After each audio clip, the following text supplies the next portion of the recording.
Þá segi ég 27. fund sveitarstjórnar settan.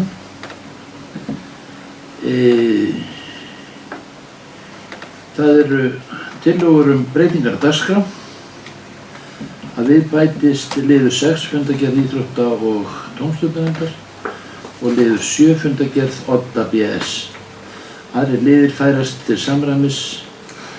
Þeir sem að geta samþykkt þetta gefið merki. Samþykkt samhljóða. Áðurum við göngum til dagskrár og allar sveitarstjóri að fara yfir helstu mála á milli funda.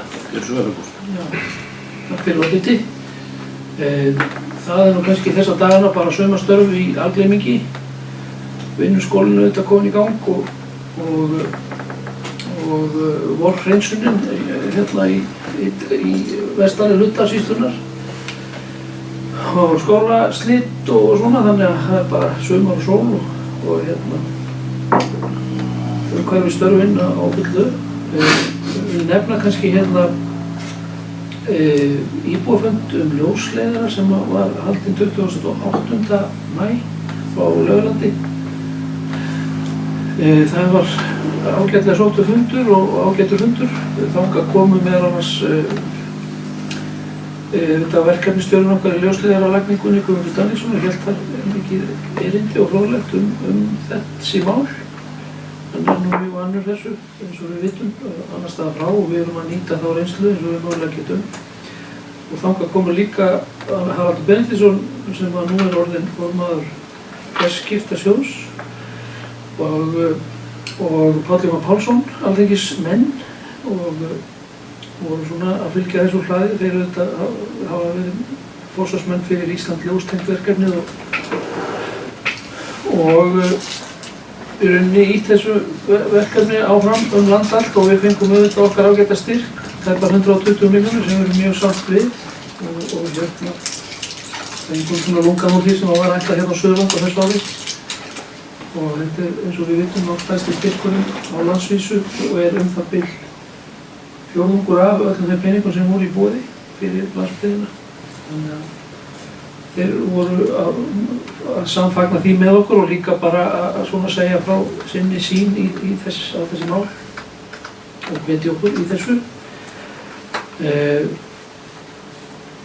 Það má segja að það verið bara fínandi á þessu fundi. Það var komið þetta fram eins og spurning.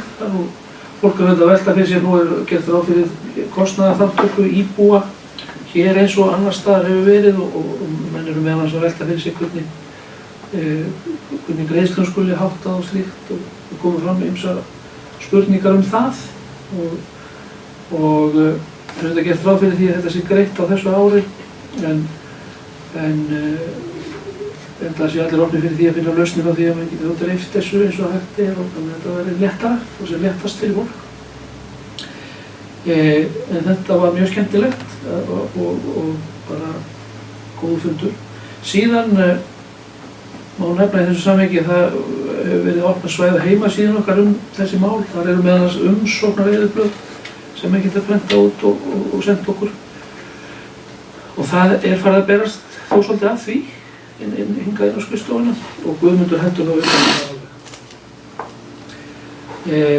og síðan er þá verið að vinna í þessu áfram og að frekari kynningu sem er þá meira í rauninni maður og mann, bara að kynna þessum sem að mögulega geta tengst hvernig þetta gengur fyrir sig, þannig að fólk hérna geti haft góðar upplýsingar þetta.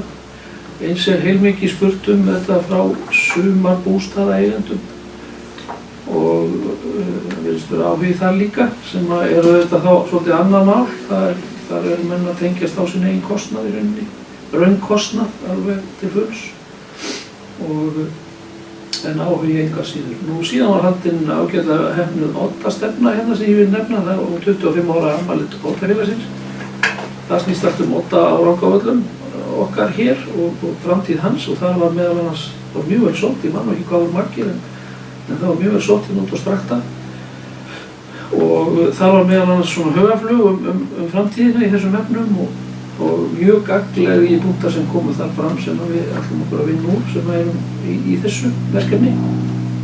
Því þetta skiptir þetta máli fyrir svæðið að koma þessum stað á framfæri eins og öðrum það var áberandi mikill áhugi fyrir því að komast að svona sérstaklega odda rannsókn líkt og gert hefur verið annars staðar eins og til dæmis í Reykholti í Borgarfirði og á Þingeyrum í Húnavatnssýslu sem svona ákveðin byrjun á því að koma þessum meira á korti, getur við sagt.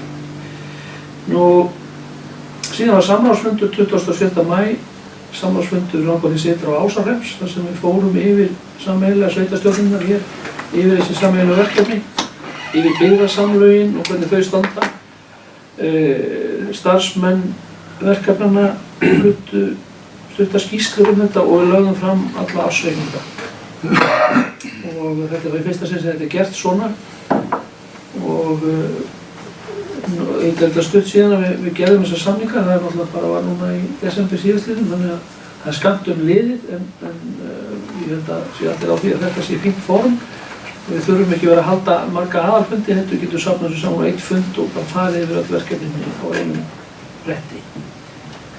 Þannig að fyrir næsta ára þá munum við undirbúa þetta og enn frekar með það í huga að fólk geti sótt þetta, almennir íbúar, þeir sem hafa áhuga og jafnvel, við vitum hvernig með fundi að það er menn eru þreytti á fundum og svona mikið af fundum og kannski getum við gert eitthvað, komið þessu betur á framfæri gegnum netið eða eitthvað slíkt svona og útvarpað frá svona fundum þannig að fólk geti fylgst betur með.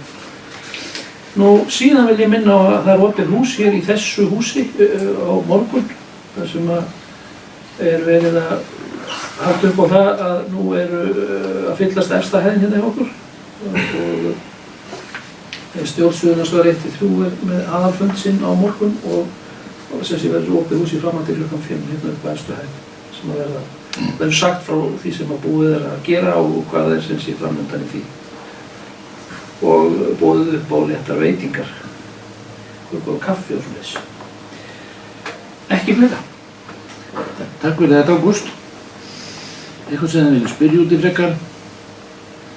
En svo er ekki, þá göngum við til dagskrár. Það er fyrsti liður. Byggðaráð Rangárþings ytra, 22. fundur. Það er tillaga að staðfesta fundargerðina. Eitthvað sem þið viljið ræða í henni. Ef svo er ekki, þá ber ég það upp. Þeir sem geta staðfest fundargerðina gefa merki. Fundargerðin er staðfest samhljóða. Þá er liður 2, húsakynni BS, 10. fundur. Eitthvað sem vilja ræða henni. Svo er ekki, hún er lögð fram til kynningar. Þá er það liður 3, atvinnu- og menningarmálanefnd, 8. fundur. Vísaði til umfjöllunar einstakar liði en fundargerðin öðru leyti staðfest. Úttektin liður 3, listaverk járnhestar. Atvinnu- og menningarmálanefnd leggur til að farið verði til þess að setja listaverkin upp í sumar og leggur til við sveitarstjórn að viðaukar verði gerðir við fjárhagsáætlun vegna þess. Það er tillaga að sveitarstjórn staðfesti bókun atvinnu- og menningarmálanefndar og feli byggðaráði að yfirfara kostnað og útfæra viðauka við fjárhagsáætlun gerist þess þörf. Orðið er laust þetta. Enginn kveður sér hljóðs, þeir sem geta sagt þetta gefa merki. Samþykkt sem það.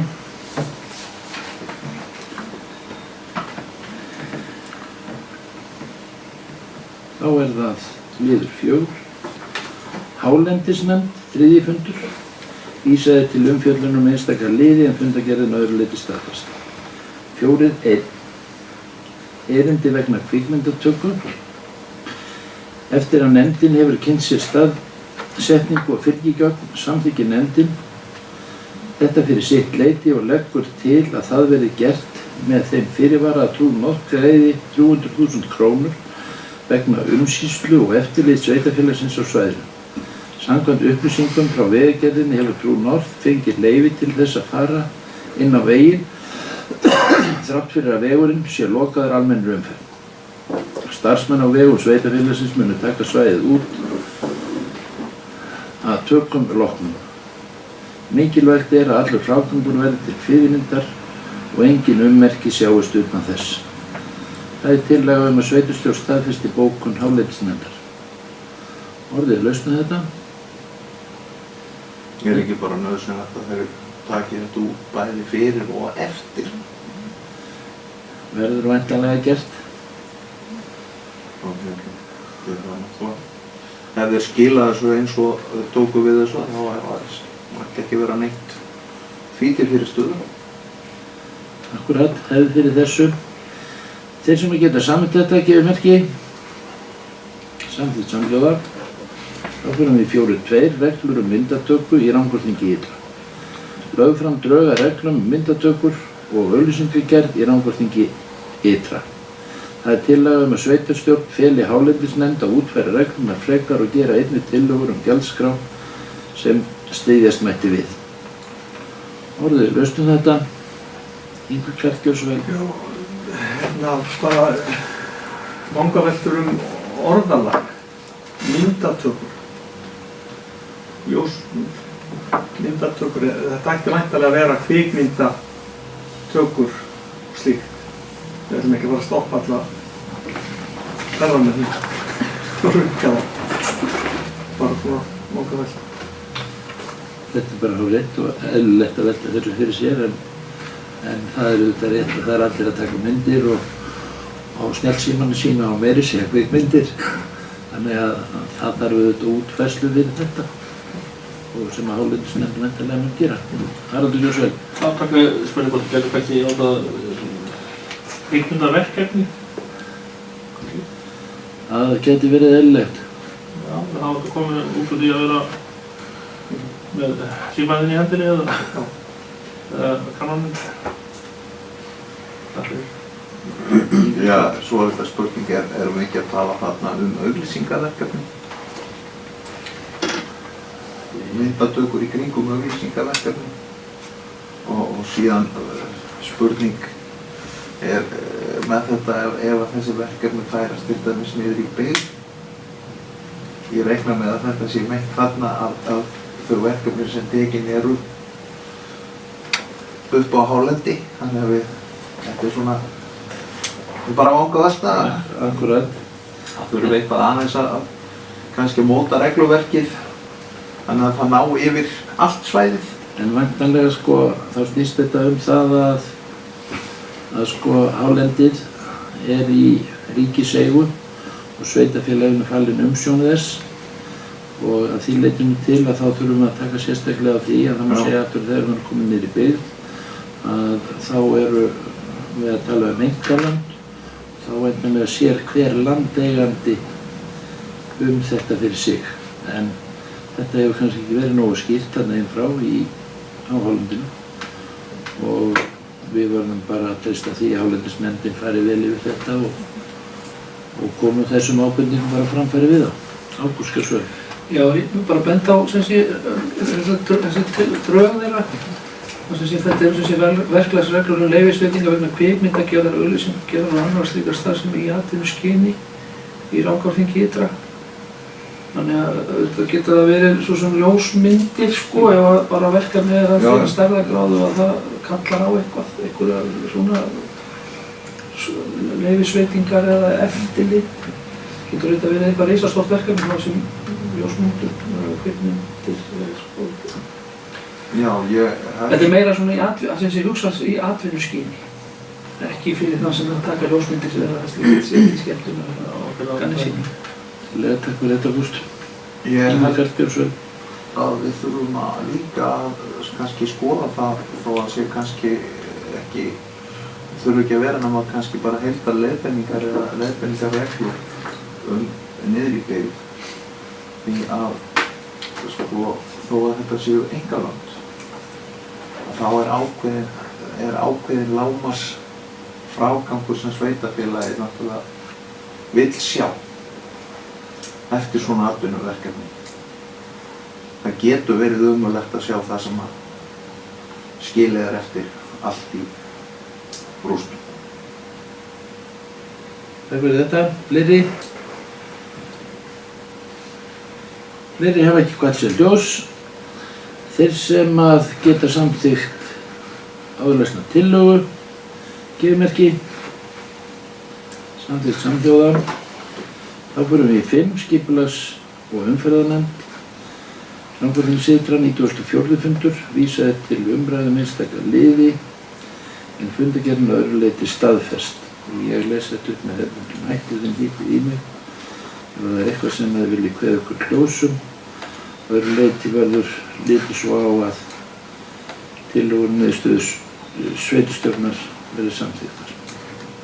Þá er það 5.1. Stóruvellir, landsskipti. Skipulagsnefnd gerir ekki athugasemdir við áform um landsskipti.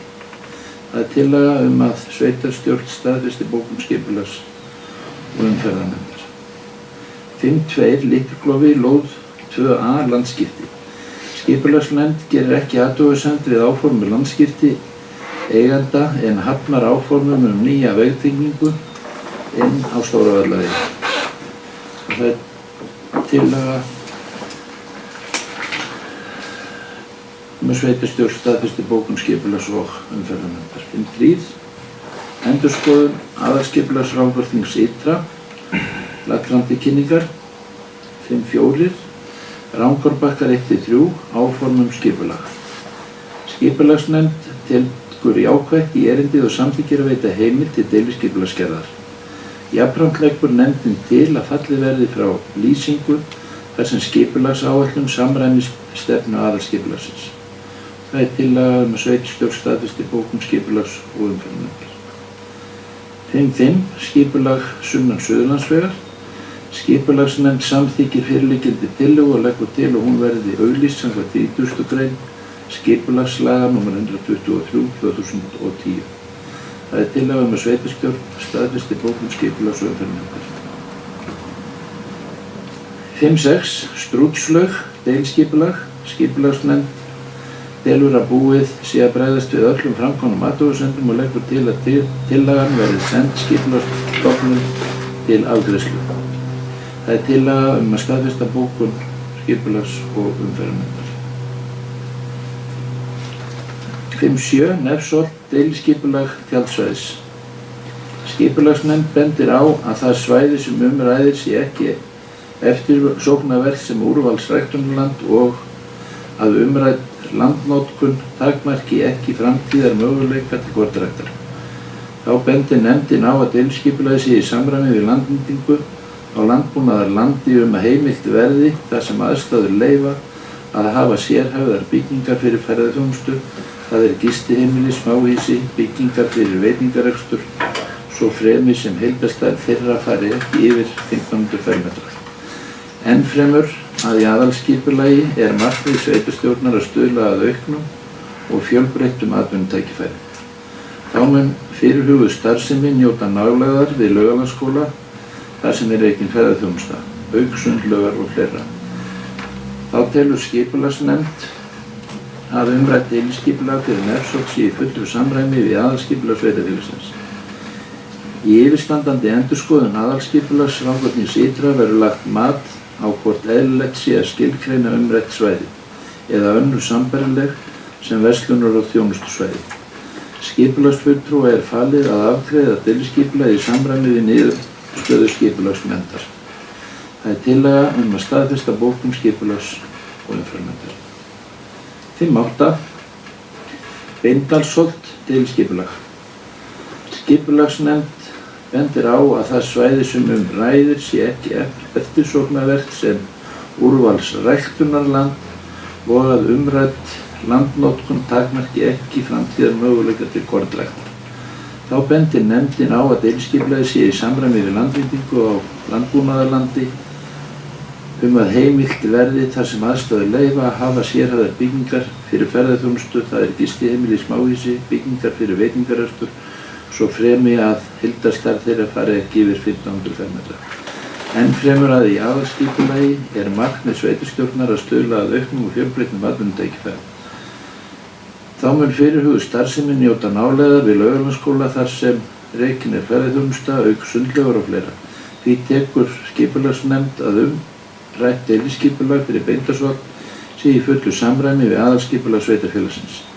Í yfirstandandi endurskoðun aðalskipulags Rangárþings ytra verður lagt mat á hvort eðlilegt sé að skilgreina umrætt svæði eða önnur sambærileg sem verslunar- og þjónustusvæði. Skipulagsfulltrúa er falið að afgreiða deiliskipulagi í samræmi við niðurstöðu skipulagsnefndar. Það er tillaga að sveitarstjórn staðfesti bókun skipulags- og umferðarnefndar. 5.9. Álfarskeið, breyting á deiliskipulagi. Skipulagsnefnd leggur til að veitt verði heimild til breytinga á gildandi deiliskipulagi. Nefndin telur að óverulega breytingu sé að ræða þar sem breytingin víkur að engu leyti frá notkun, nýtingarhlutfalli, útliti og formi viðkomandi svæðis nema örlitlu leyti og sé þess fallin að hafa engin áhrif á aðra en umsækjanda og sveitarfélagið. Þar af leiðandi skuli einnig fallið frá grenndarkynningu erindisins.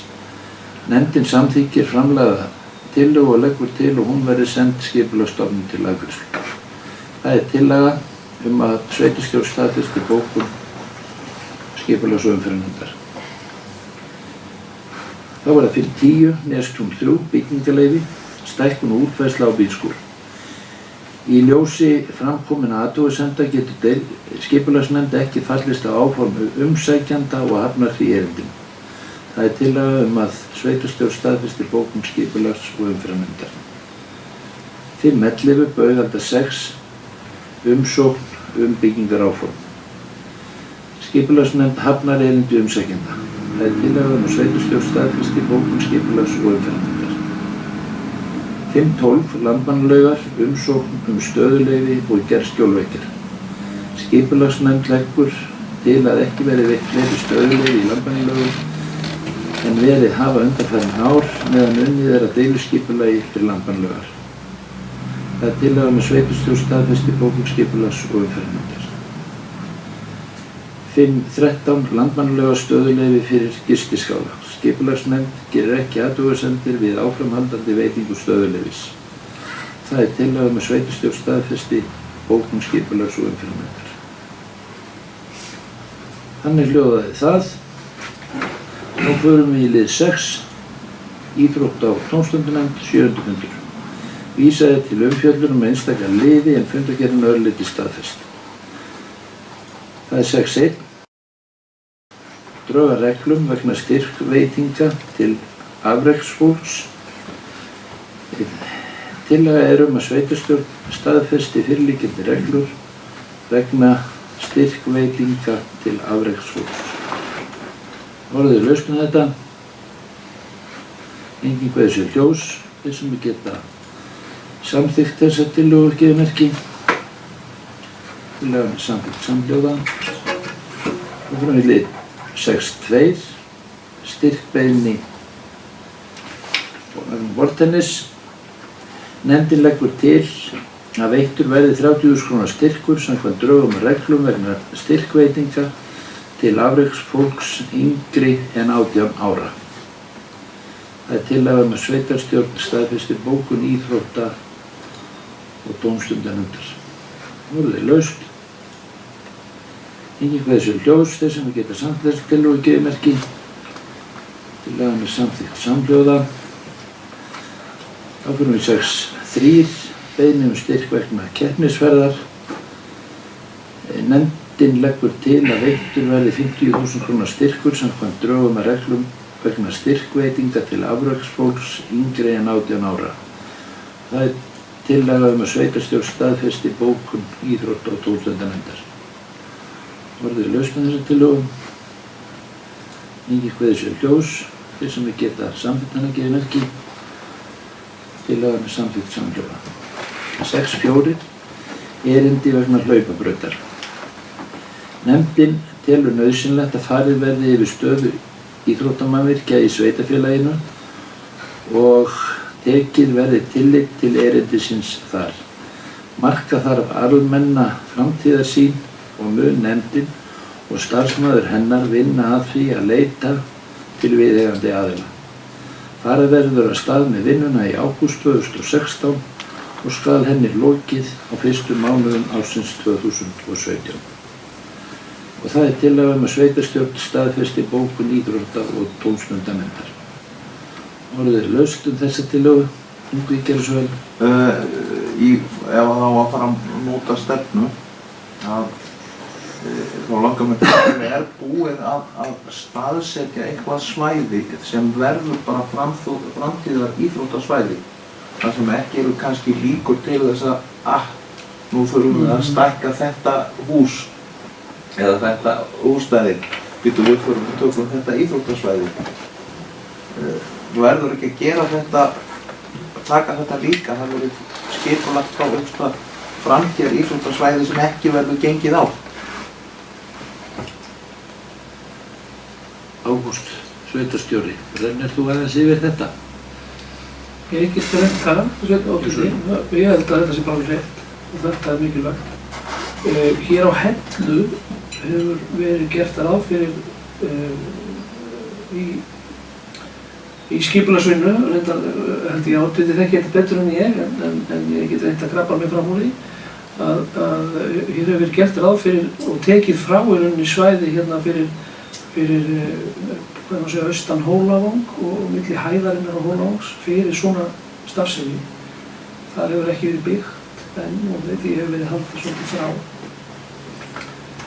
Og þetta á við svæðið hér, það sem er svona mest er í gangi, hvað varðar frjálsíþróttir og bolta, úti íþróttir og slíkt. Það er mikið pláss sem hefur verið haldið eftir. Síðan eru auðvitað svo margs konar íþróttir til. Það er auðvitað, það er hægt að tala um gólfið og það er hægt að tala um hestana og svo framvegis. Það er auðvitað á okkar skipulagi er náttúrulega heilmikið pláss ætlað í þetta. Svo dæmi sem tekið og síðan auðvitað að nefna í kringum Laugaland og niður Þykkvabæ. Þar eigum við auðvitað pláss og þannig að í það minnsta eins og í Þykkvabæ þar hefur verið talað um að koma upp einhvers konar sparkvelli eða einhverju slíku og pláss þar við á svæði okkar við íþróttahúsið í Þykkvabæ. En auðvitað þarf að hugsa fyrir þessu. En ég má segja stærst þar sem hefur verið svona gert mest ráð fyrir þessu er hér á Hellu og það er mjög stórt svæði sem er í rauninni laust og frátekið fyrir þetta. En það má vel vera að þurfa mikið á því í sambandi við skipulagsgerð. Ég þori ekki að fara alveg með það. Ég ætla bara aðeins að bæta við þetta að þetta er auðvitað bara hárrétt athugað og það auðvitað þarf að hugsa til þess og það liggur vel við höggi núna er verið að endurskoða aðalskipulag sveitarfélagsins og það eru nýmæli að þar er tekin inn sérkafli íþróttaaðstöðu þar sem að hnykkt verður á þessu og þetta er nú kannski þessu tengt að það er einmitt íþrótt- og tómstundunefnd sem á auðvitað fjalla þetta líka eins og hún er að gera og ætlar að taka þetta bara föstum tökum akkurat eins og þú varst að nefna að fara yfir sviðið að við gerum ekki í fljótfærni eitthvað sem við sjáum svo kannski eftir og þá auðvitað mæðir mest á þar sem að kannski þrengslinn gæti orðið líklegust og það er auðvitað í þessum þéttbýliskjörnum og kannski það sem að mest umleikis er hér á Hellu en það er auðvitað veitan sem að hefur verið hugsað til þessa en hvort að það er nóg, hvort það er rétti staður en það er bara fínt að ræða það og fara yfir það allt saman. Svo eru auðvitað þéttbýliskjarnir Þykkvabæ og Laugalandi og það sem er íþróttaaðstaða og hvernig þarf hún að vera í framtíðin og á að þróast. Við höfum til dæmis verið að sauma mjög skarpt hér að hestamannasvæðinu með byggingu hótels og erum að skipuleggja að því svæði sem að við höfum nú viljað kalla svæði íslenska hestsins. Þetta er auðvitað bara aðal landsmótsvæði landsins sem við þurfum að passa upp á og okkur bera ábyrgð á því í því sambandi og ég trúi því að okkur auðnist að gera þetta bara vel og reyna að hafa rúmt okkur. Það er nú bara rúmt í sveitarfélaginu sem betur fer og við ættum ekki þurfa að lenda inn einu vandræði en það þarf vissulega að huga að þessu. Yngvi, gjörðu svo vel. Sko, það sem ég náttúrulega er að hugsa þetta bara út frá því að við tökum eins og skólan sem dæmi að íþróttasvæðið sem er þar, þetta svæði hérna austan við skólann, að það náttúrulega líka í raun og veru framtíðar byggingarsvæði skólans, ef það fara að stækka. Þannig að sko, það sem ég bara hugsaði út frá að við séum bara með eitthvað ákveðið þetta svæði fyrir undir uppbyggingu fyrir íþróttir.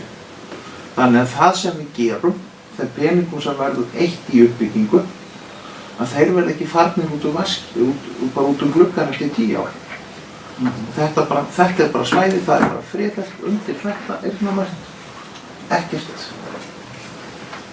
Þannig að fjármagnið sem veittir í það, að það sé til framtíðar. Hárrétt, fleiri kveðja sig ekki ljós, þá ber ég upp að tillögu að sveitarstjórn staðfesti bókun íþrótta- og tómstundunefndarinnar sem geta samþykkt hana gefið merki. Tillagan er samþykkt samhljóða. Þá er það 6.6, hreyfivika.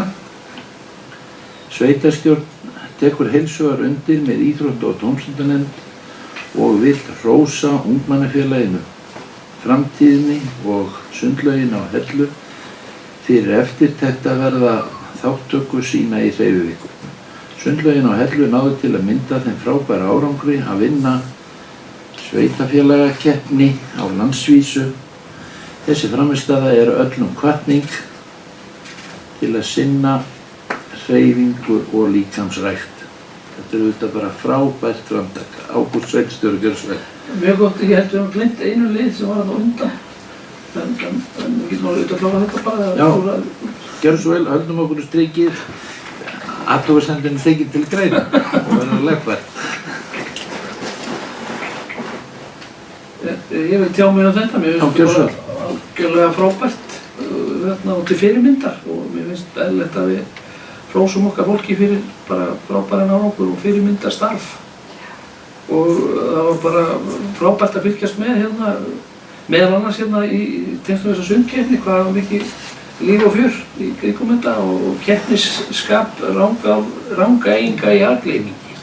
Það var hreint með ólíkinn og það var tekin staðan kvölds og morgna hvernig hvað er búið að synda nokkra kílómetra og ef það vantaði eitthvað upp á það við varum í fyrsta sæti á morgni dags að þá synti sundlaugarstjóri sjálfur.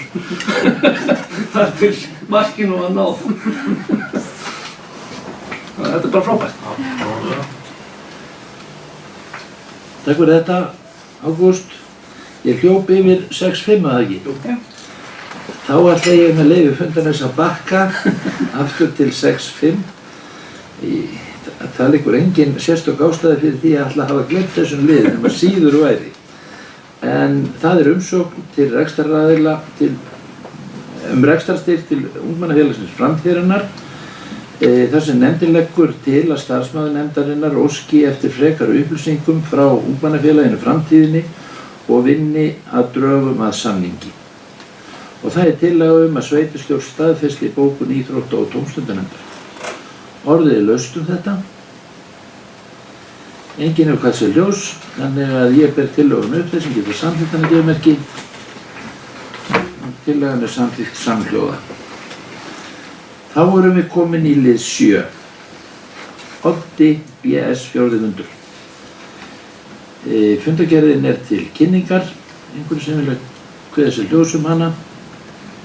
Svo er ekki, þá fyrir við í lið 8. Kauptilboð Þykkvabæjarskóli.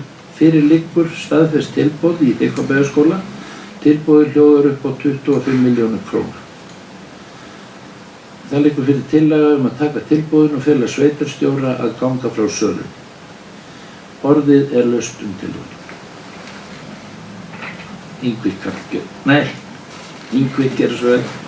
Já, ég svo sem verð að viðurkenna það að ég er ekkert mjög spenntur, mér finnst bæði verðið lágt. Og síðan annað, maður veit ekkert hvaða starfsemi er að fara þarna fram. Þetta er náttúrulega inn í þéttbýli og það er ekkert alveg sama hvaða starfsemi fer þetta fram. Og síðan annað, þó þetta væri ferðaþjónustuaðili, út á hvað ætlar hann að gera? Þarna eru allt einkalönd. hann hefur ekki svo ég viti nokkur hugmyndum eitt né neitt.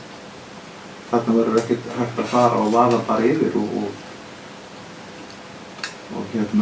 gera bara það sem honum sýnist.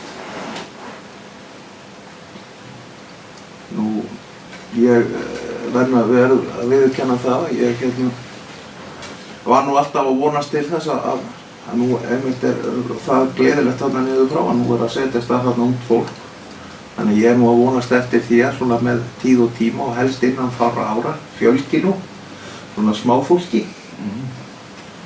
Og það gæti nú kannski á endanum orðið þannig að það gæti þurft að opna leikskóladeild eða eitthvað slíkt, því að við verðum líka að hugsa aðeins það að það er talsverður kostnaður að fara með börn hér upp á Hellu, kvölds og mótna, í leikskóla.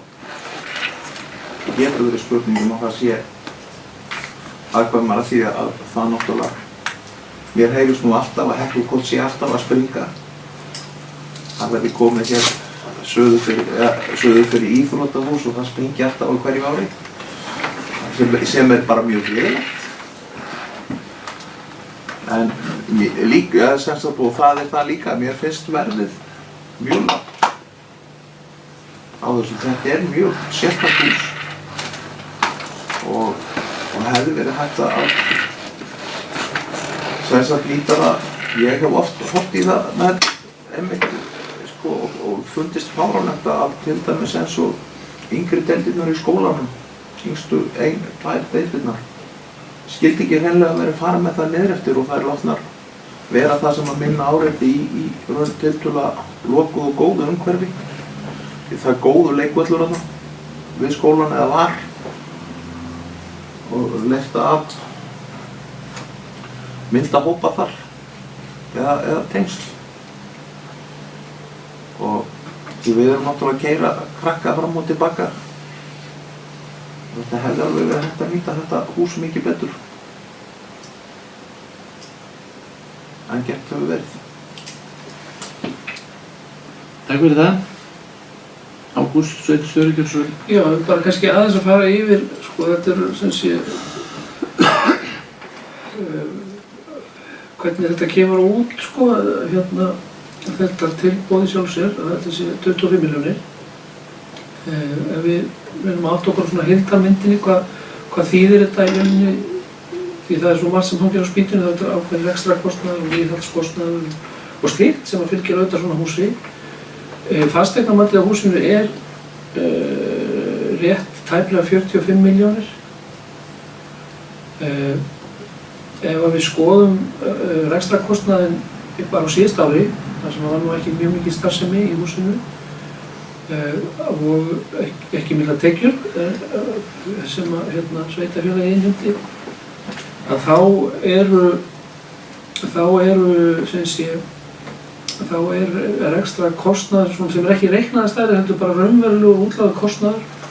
Það var til að vera 3,5 milljón, 3,4 rúmlega, sem sé bara síðast ár og var samt ekki mjög mikið gert, það hefði þurft að gera meira.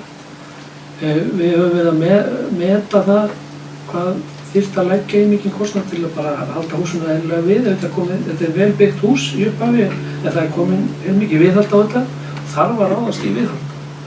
Og við vorum meðal annars búin að undirbúa breytingu á kyndingu og slíku til að koma því í betra horf og ódýrara. Að þá gróft séð teljum við að það muni kosta 15 milljónir sem þetta leggja í svona eðlilegt viðhald á næstunni í húsinu. Og síðan nú ekki gleyma því að það fellur ekki bara niður kostnaður, þetta verða til tekjur í formi fasteignagjalda þegar ný starfsemi sem ekki á vegum sveitarfélagsins kemur í húsið. Þannig að ef maður reiknar þetta inn, nú þetta ágæta Excel-tabla sem ég var með þegar við vorum að fara yfir þetta í byggðaröðunum, að þá með að við kaupum upp á 25 milljónir þá erum við að ná söluverði sem í rauninni bara akkurat fasteignaverð. Og þá erum við bara að tala kostnað og tekjur á einu ári. Þetta væri hægt að reikna það fyrir lengri tíma. Kostnaður upp á 3,5 milljón á 10 árum er það 34 milljónir. Þannig að maður verður auðvitað að reyna að hugsa þetta svona í stærri myndinni. Þannig að kaupverðið er nú hærra heldur en 25 milljónir þegar maður skoðar þetta svona. Það er náttúrulega því að vera 44-5 milljónir. Hvaða starfsemi á að fara þarna fram?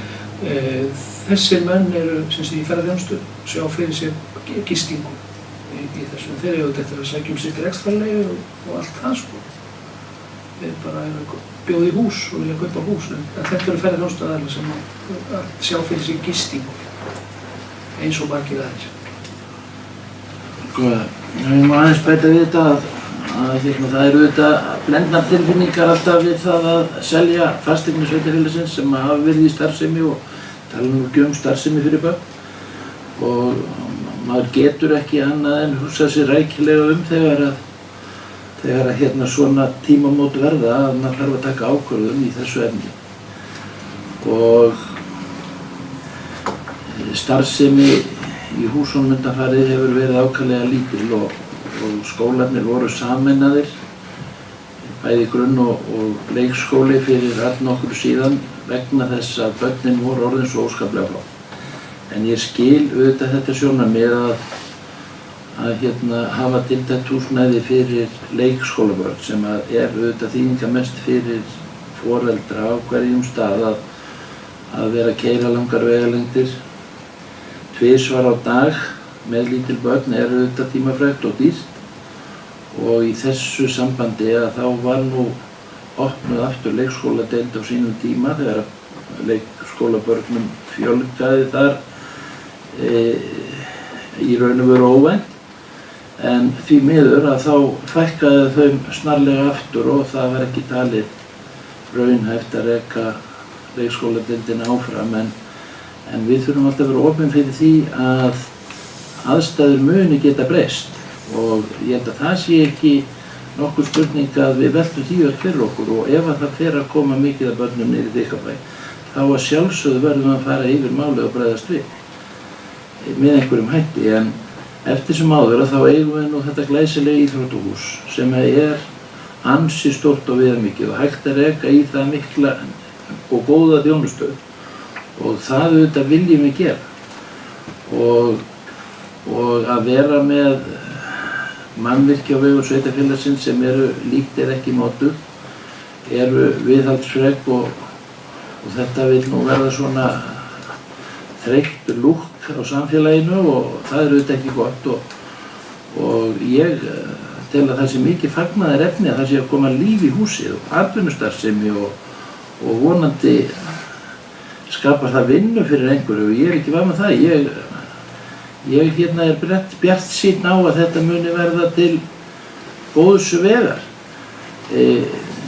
Rekstrarlega fyrir sveitarfélagið er þetta náttúrulega ekki spurning, þetta er auðvitað mikið frekar tilfinningalegs eðlis sem að truflar mann en rekstrarlega er maður rekinn áfram að það er auðvitað ómögulegt annað en að huga að hagkvæmum og góðum rekstri sveitarfélagsins og meðal annars í þessu sambandi hefði mér fundist eðlilegt síðan að huga betur að umhverfi þarna niður frá í miðbænum kringum íþróttahúsið og það er þá svigrúm til þess að sitja einhverja aura í að laga þar eitthvað aðeins til og þó að sé búið að gera heilmikið malbygg og gera gáfléttir að þá má alltaf gera betur og það er held ég vilji okkar en svona í ljósi þessa alls að miðað við aðstæður eins og þær eru núna og eins og við sjáum þær, eins og við getum séð þær, að þá tel ég rétt að gera þetta en ég skil það mjög vel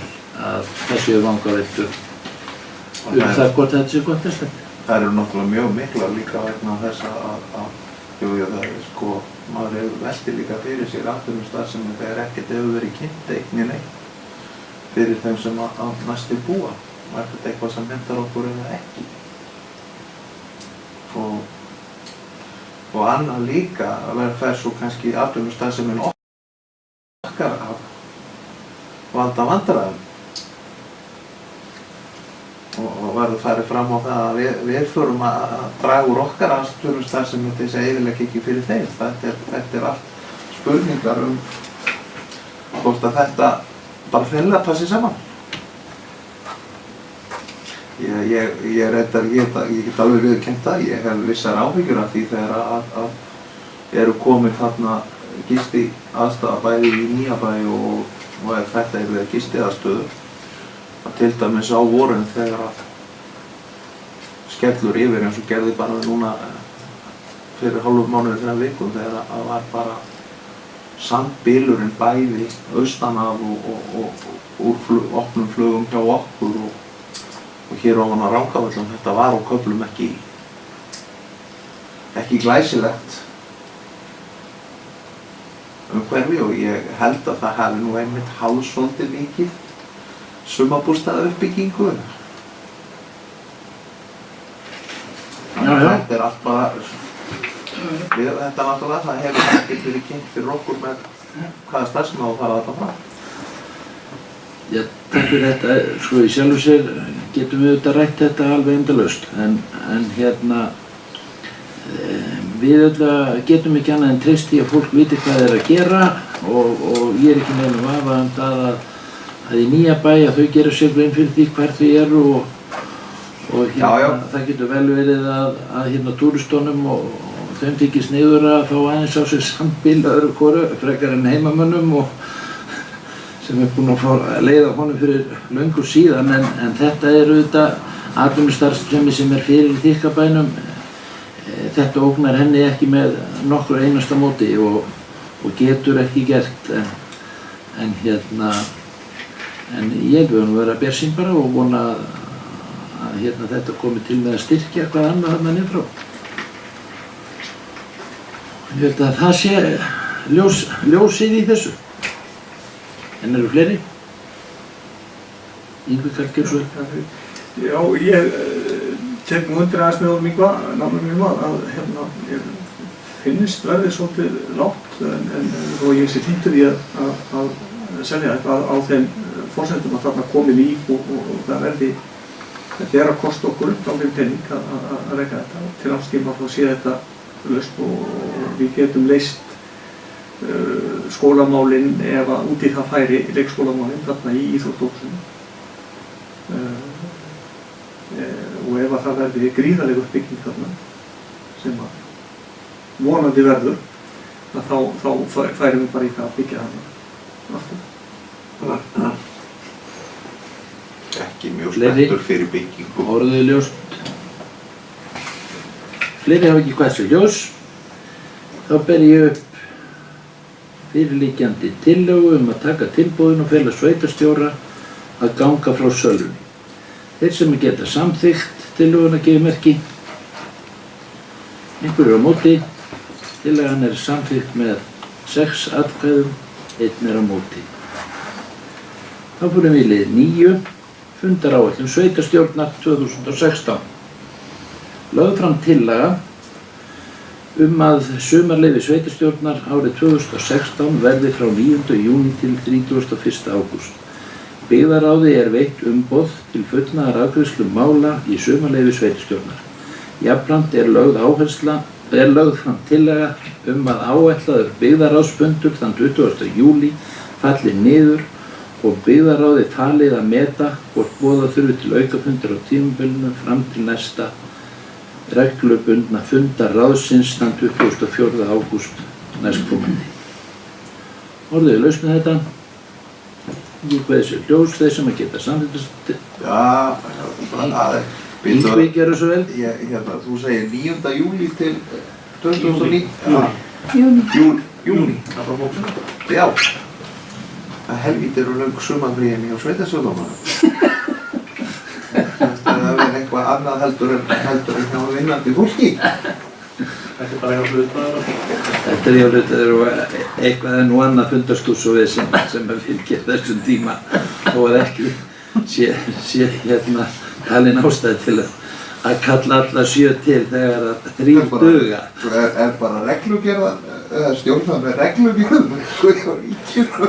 En þetta er hefðbundið bæði hér og flestum sveitarfélögum landsins. En fleiri hafa ekki hversu. Ljóðs þeir sem geta samþykkt þessi tillögu gefið merki. Tillagan er samþykkt samhljóða. Þá er það lið 10, leikhópurinn Lotta, óskum styrk. Sveitarstjórn fagnar þessum áfanga og samþykkir að taka þátt í að auglýsa atburðinn í Búkollu. Kostnaður færist á menningarstyrki. Orðið laust þetta? Ágúst, sveitarstjóri gjörðu svo. Þetta er bara að benda þetta sem sé við höfum góða reynsla af þessu, þetta hefur verið í nokkur ár og þetta er sem sé bara að auglýsa í Búkollu sem sé við höfum séð það og það hefur einu kostnaður. Þetta hefur verið mjög vinsælt.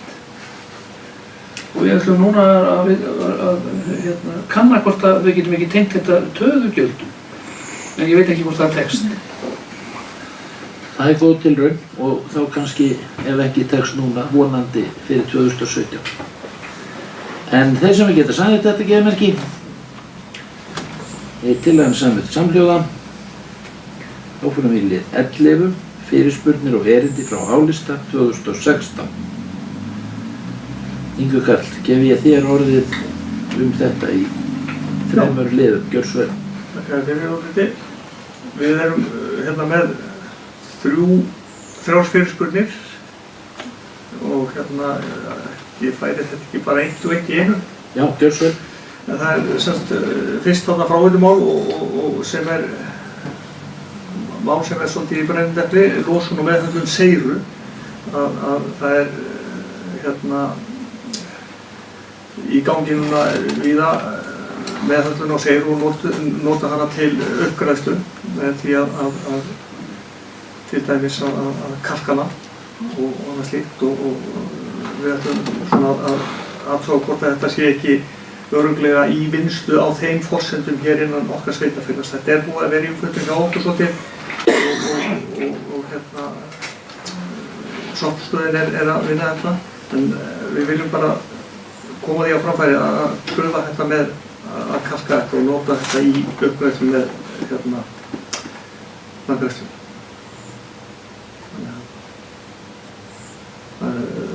Og spurningin er í rauninni hvort að þetta sé ekki verið að vinna þetta á þessum nótum. Takk fyrir þetta, Ingvi. Gjör svo vel Ágúst, sveitarstjóri. Já, ég get svara þessu að þetta sem sé það er verið að undirbúa reglubundna söfnun og seyru í samráði við nágrannasveitarfélögin hér innan Sogsstöðvar Rangárþingi.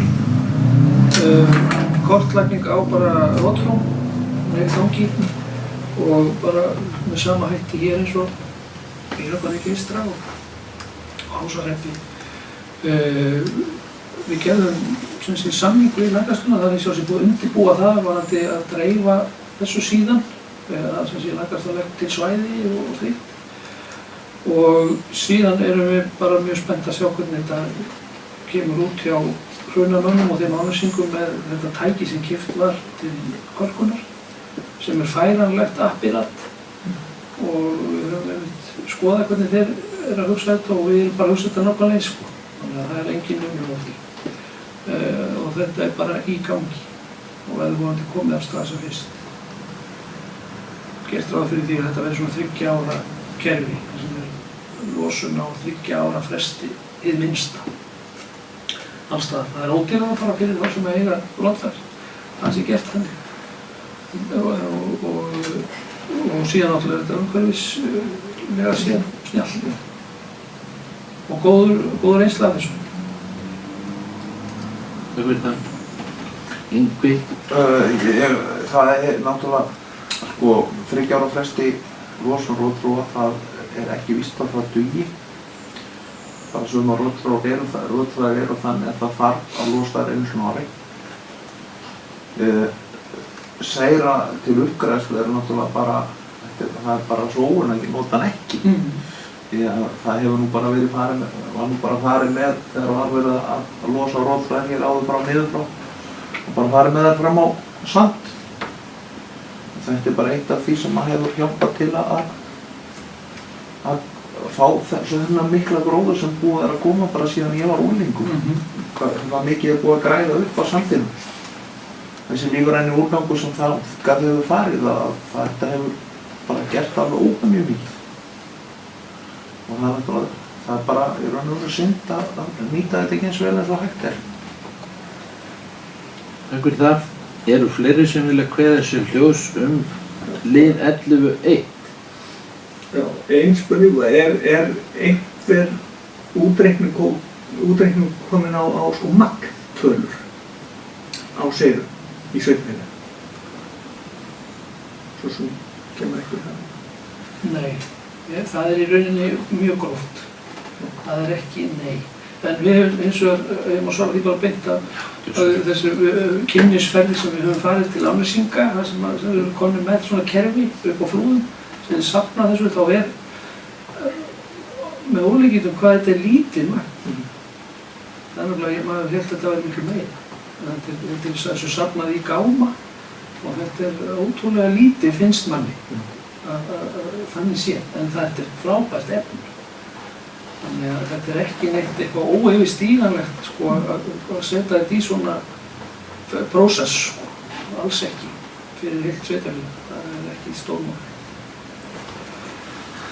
Takk fyrir þetta, Ágúst. Ingvar Karl Gjörsson, áfram. Liður 10.2 þá. 11.2 fyrir Björn. Gjörsson.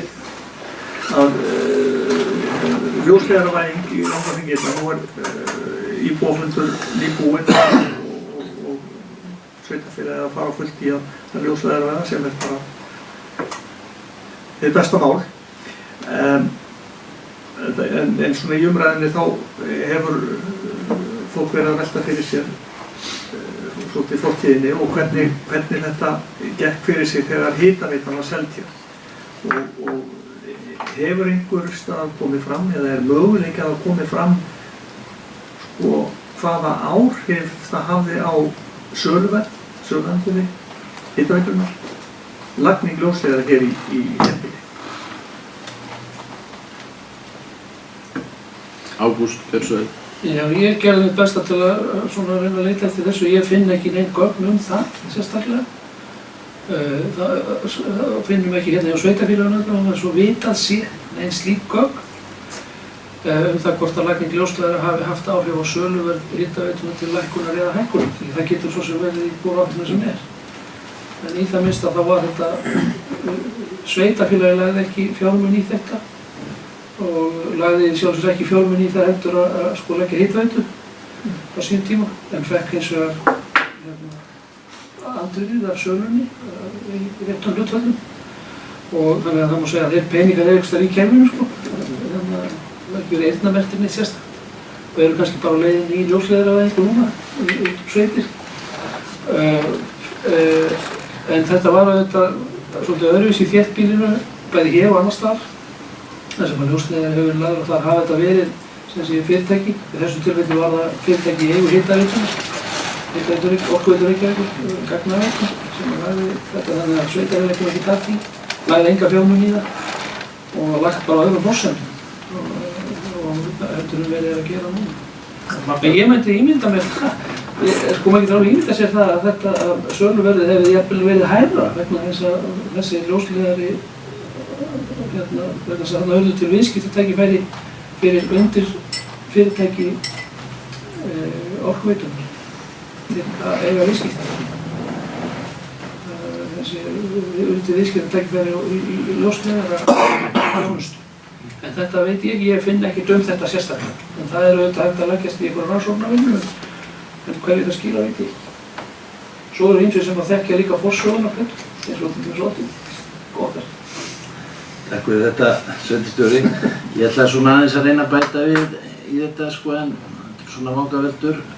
Ég held að þetta sé rétt hjá sveitarstjóra að það liggi kannski ekki fyrir neina beinar tölur þetta og kannski komu þeir aldrei upp á borðið og það var auðvitað stjórn hitaveitunar sem var að annast hana fyrir sveitarfélögin sem kannski voru eignamiklir eigendur hitaveitunar, en í raun og veru þetta sem ég best veit að þá lögðu sveitarfélögin ekki peninga í stofnun hitaveitunar á sínum tíma, heldur kannski mikið frekar eitthvað lánsfé eða minnstakosti einhverja ábyrgð á lánum sem að hitaveitan síðan stóð sjálf skil á og þá auðvitað í gegnum greiðslur íbúanna fyrir heitavatn.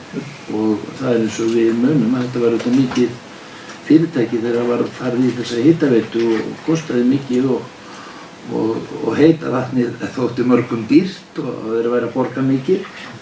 Og svo auðvitað gerist það á þessum tímapunkti að hérna þegar var nú ýmislegt brjálæði í landinu og Orkuveitan fór mikinn að hún vildi kaupa þetta fyrir undirverð og ég held að það var allavega, heyrði ég ekki að neinum ágreiningi það að selja hitaveituna Rangæinga til Orkuveitunar og þetta þótti bara óbúslega hátt verð. Sveitarfélögin fengu mikla peninga, ég man ekki tölna hvort það voru 40-50 milljónir, kringu 50 milljónir sem kom í hlut Rangárþings ytra. Þetta líklega gerist eitthvað 2004-05 ef ég man rétt eitthvað á því bili, sem ég var nú ekki í sveitarstjórn. Og heitavatni lækkaði í leiðinu umtalsvert eða misjafnt eftir notendum en eitthvað nálega 30% svona heilt yfir á línuna og þetta fólk fann fyrir þessu, það var gleðiefni að reikningarnir lækkuðu. Og síðan kom þetta þriðja atriði til að það var samkomulag það að Orkuveitan myndi sjá það að gagnaveitan eða gagnaveitan hafði heimild til þess að leggja ljósleiðara á sem sagt svæði hitaveitunar eða sem sagt starfsvæði hitaveitunar sem var auðvitað Hvolsvöllur, línan hér á milli Hella, Rauðaleggur út á Laugaland. Og eins og okkur segir, hvort að þetta voru tækifæri, viðskiptatækifæri sem að þeir lögðu mikið upp úr að fá, ekkert síður en örugglega sveitarstjórnarmenn og íbúar hér að þetta væri gert, því að þetta var auðvitað frábært að fá ljósleiðarann og við þekkjum það hvað hann er dásamlegur og í ljósi þess vinnum og hörðum höndum að því að reyna að allir íbúar sveitarfélagsins njóti þessara gæða og erum auðvitað að kosta heilmiklu til og það má segja það að 50 milljónirnar cirka sem komið til sveitarfélagsins fyrir hitaveituna að fara tvöfalt núna þar sem að sveitarfélagi er búið að skuldbinda sig til þess að láta 100 milljónir til verkefnisins sem umtalsvert fé en við á einu máli að þetta sé vel varið peningum í þetta og þetta alveg geysilegt fagnaðarefni að þetta skyldi hafa tekist en hvernig þessi viðskipti voru nákvæmlega kannski vita enginn nema þeir sem akkurat voru í samningaviðræðunum ef að þeir voru endilega að velta því fyrir sér heldur, ég veit ekki, heldur bara heildarniðurstöðunni og það allavega meti og hún var frábær. Ekki meira það. Takk fyrir það. Þá 11.3 að við erum að styrkja íþrótta- og tómstundafélög en það er kannski ekki alveg verið svona aðgengilegt fyrir mann að utan þetta í haustum á sér. Hvaða íþrótta- og tómstundafélög hefur Rangárþing ytra verið að gera samninga við með reglubundnu styrki og hver væri þá upphæðin fyrir hvert félag? Takk fyrir þetta. Ágúst sveitarstjóri Geirsson. Já, ég bað Eirík Vilhelm Sigurðsson sem hefur verið ritari hjá íþrótta- og tómstundafélögum að taka þetta saman og hann gerði það í morgun. Hann reyndar í barnseignarleyfi, þannig að hann svona svolítið á ferð og flugi en hann tók þetta nú saman og taldi sig hafa nú munað eftir öllum og það er hérna í minnisblaði sem fylgir með fundargerðinni og allir geta séð. Þetta er sem sé KFR, þetta er Húsmannafélagið Hekla og þetta er Húsmannafélagið Garpur, þetta er golfklúbburinn á Hellu og núna er sem sé verið að undirbúa samning við Húsmannafélagið Framtíðina sem eins og kom fram áðan en fleiri eru ekki samningar til þannig að það koma fram upphæðir það sem sé KFR 2 milljónir í peningastyrk og aðgang að íþróttamannvirkjum, Hekla 900.000 krónur í peningastyrk og aðgang að íþróttamannvirkjum, Garpur 400.000 og aðgang að íþróttamannvirkjum. Golfklúbbun hefur verið með styrk í gegnum samning slátt og djúpgötun á fótboltavellinu á Hellu sem þeir sjá og síðan þá þessi samningur í vinnslu í framtíðina. Takk fyrir það. Einhverju sennilega kveðið sér ljós þetta. Takk fyrir. Svo ekki.